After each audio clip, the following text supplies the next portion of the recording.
no-sew Christmas ball ornaments are so fun and easy to make, and I've come up with a couple of tricks to make them quicker and easier to make that you've never seen before. Let me show you how. You'll need a foam ball, or also known as a polystyrene ball, and it'll be perfect so long as it measures between 2.8 inches to 3 inches. You'll need a pack of dressmaking pins. We do use quite a lot, so you will need a pack. Dressmaking pins are just slightly smaller than regular pins and have a very fine head on them. You'll need ribbon, and it needs to be about 3/4 of an inch to 1 inch wide. Plus you'll need a thinner one just to make the loop to hang our decoration. For the fabric, you need to cut all the pieces to 2.5 inches by 2.5 inches squared. And for the center fabric, we need 8 pieces. For the middle fabric, we need 16 pieces. And for the outer fabric, we need 16 pieces. You'll also need a pen, paper, and scissors. A thimble is optional, and a makeshift hammer if you'd like to use one, and I used a lip gloss and that works perfectly. So we need to start with the fabrics we'd like to be in the center of our ball. So I'm going to take one of my red pieces, and then for all of our pieces of fabric, what we need to do is find the center. So with the wrong side of the fabric facing me, one of the ways we can do that is we can fold it in half again, and in this center piece, finger press, and that helps us find the center. Then we just take one of our pins and pop it right in there, and then we're ready for the next step. Another idea, which I came up with to save some time, was to take a piece of paper, and I've cut that perfectly at 2.5 inches squared, and then I fold it in half, just like I did the fabric, fold it in half again, just like we did with the fabric, and then what we can find is our center. Then we just take a pin, pop it right in at that center there, and then pull the pin through. Now we've got a template to use, so I'm going to take my fabric with the wrong side facing me, pop it right on top, take my pin, and just push it through, removing my template. And I think that's a whole lot quicker. So what I'm going to do is do that for 4 of my fabrics so I can do my center part first.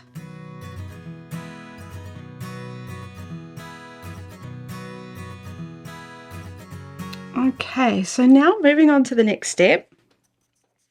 I'm going to take my foam ball, and it doesn't matter where we start, and I'm just going to push my pin into it. Now your fingers do get really sore, so at this point you could use a thimble to push it in. Or I actually found using a little makeshift hammer was handy. I just used a lip gloss, and I just used that to push it down, and it just saves your fingers. So then what we do is we fold it down. So we've got a nice straight line here, and then we bring this edge over and down into the center, and we do that on both sides. And then what we do is we pop a pin in here, and on both the corners, and we've created a triangle. Now what you can do is audition your fabric and check that you're happy with the placement of it. So for example, maybe I wanted to turn it around, and then I can see if I'm going to get any of those cute little stars in my fold, and yes I am. So I'm much happier with that. So that's how I'll pin it. So just folding that down again, we just want a nice straight line, and I'll pop a pin in at the bottom here on both sides and on the corners. Now you could push these pins in as you go if you'd like, but I just found I got really sore fingers, so I like to use my little lip gloss as a makeshift hammer. It seems to work a treat. Then what I'm going to do is take my next fabric, and we're going to put it opposite it, and we're going to start right at the point here, creating a nice straight line.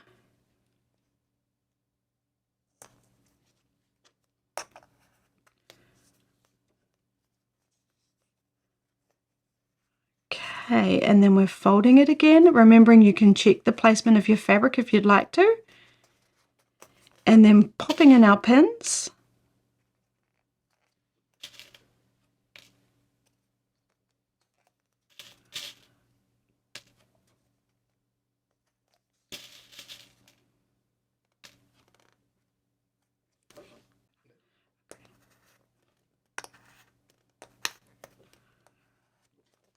Okay, and now what I'm going to do is exactly the same on this side and this side.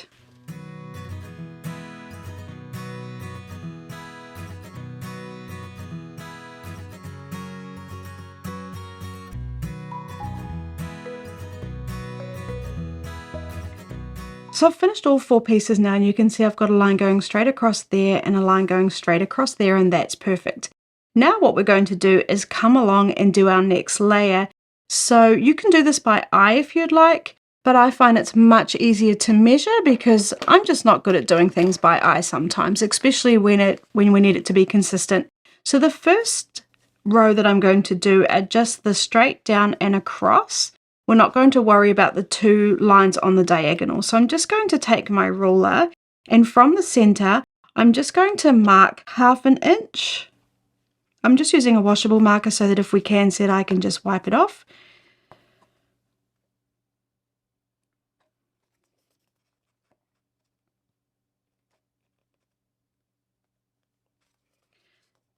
It's a little bit fiddly, but I do prefer to do this than doing it by eye. So all I've done is I've marked 1/2 inch out from the center on all 4 sides there. So then what we're going to do is take our next fabric, and I would like this one to be my center fabric. And again, whoop, on the wrong side of the fabric, I'm just going to pop my pins in. You can do them one at a time if you'd like, and you don't need to use this paper template. You could always just fold each piece if you'd like to. So we need 4 to start off with, and then we'll do another 4. Okay, so now I'm just going to pop my pin in where I did that mark. Doing exactly the same, folding it down in half, folding those 2 sides down, and now I'm also making sure I'm still creating that nice straight line. For example, we don't want it kind of crooked and off to the side there. We're creating nice straight lines. And once again, I'm just pinning. Doing exactly the same on this side. And now I'll do this side and this side.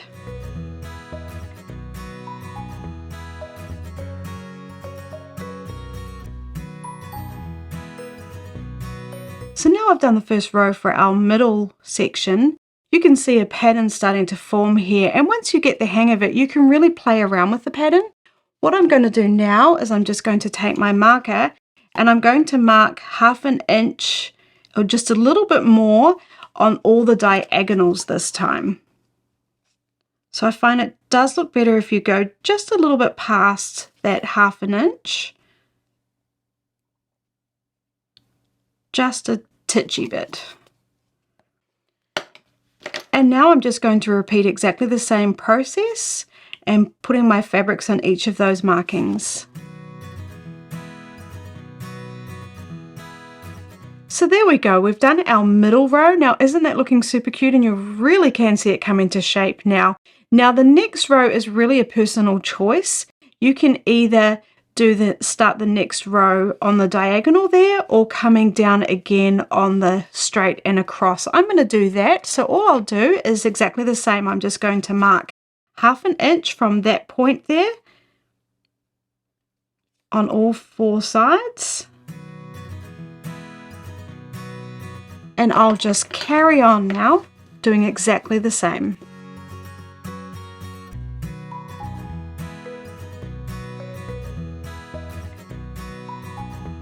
So now I've done those 4 pieces, and you can really see the pattern coming together now. It's looking so cute. I actually think you could stop right here.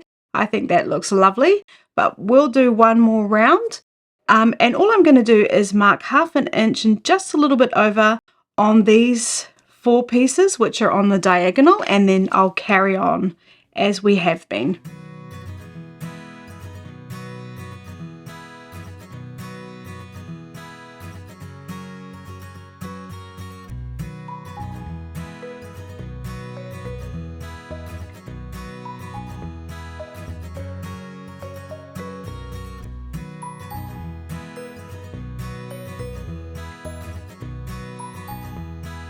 So there we go, I finished that first side, and isn't that just super cute and absolutely adorable? Now what we need to do is the exact same on the other side. Now the first thing to do is to find the center, and if we just pop it down, because it's all symmetrical, the center of gravity has kind of made it sit perfectly, so we can just take a pencil and just do our best guess of the top there.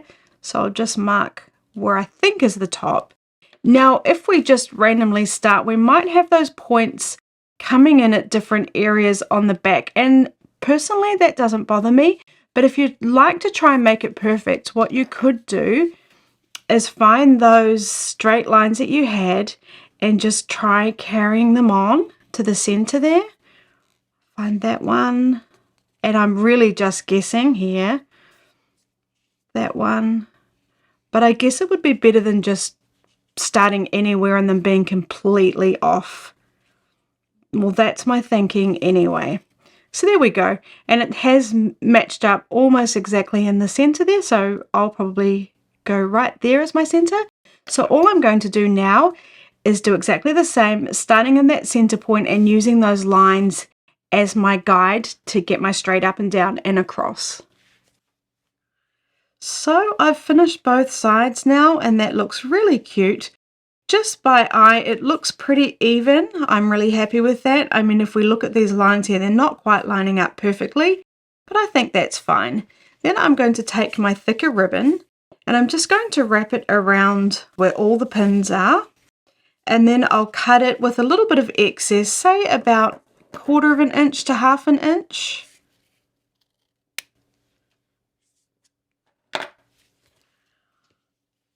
And then what we're going to do is find where we'd like the top to be, and we're going to wrap it around, and then I like the top end to be lined up right where I want that top to be.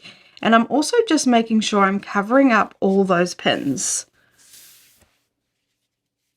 We want it to be nice and firm, so I'm just shimmering it across so that we're covering up all those pins.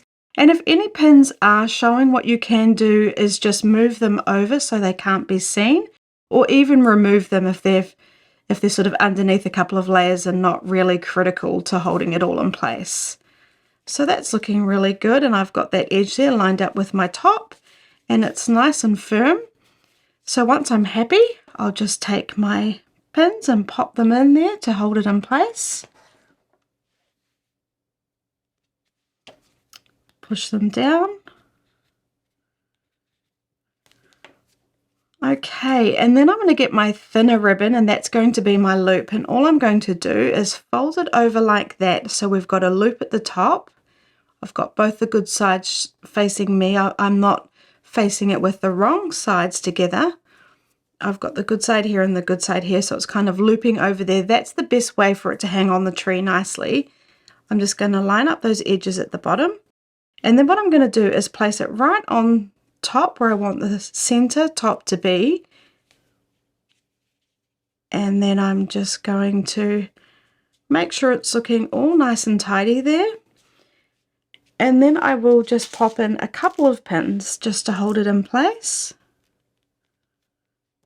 and I put it around about in the middle, the pin, so that then it's hanging from the center of the ribbon, and just really push those in. And then there we have our decoration. Isn't that super cute and so easy? A little bit time consuming, but trust me, once you've made one, you'll find yourself making 10 because they're just so fun and addictive to make. If you enjoyed this video, please do subscribe and hit the bell button so you never miss out on another video. And if you'd like some more inspiration for Christmas, you might like to check out my cathedral window Christmas decoration. I'll put the link above. Thank you so much, and I'll see you in the next video.